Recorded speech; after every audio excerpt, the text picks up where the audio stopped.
Welcome back to our channel, everyone.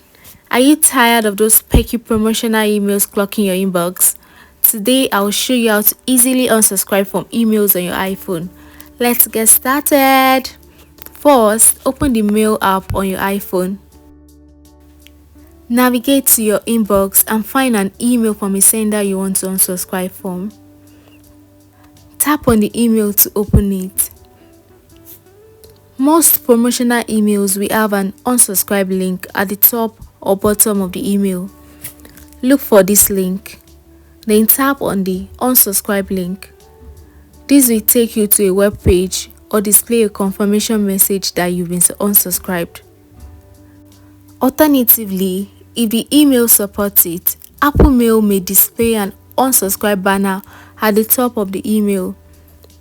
Tap on this banner and then confirm by tapping unsubscribe again.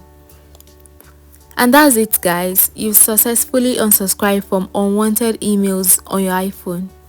Thanks for watching. If you found this helpful, please like and subscribe for more quick tips. See you next time. Bye bye.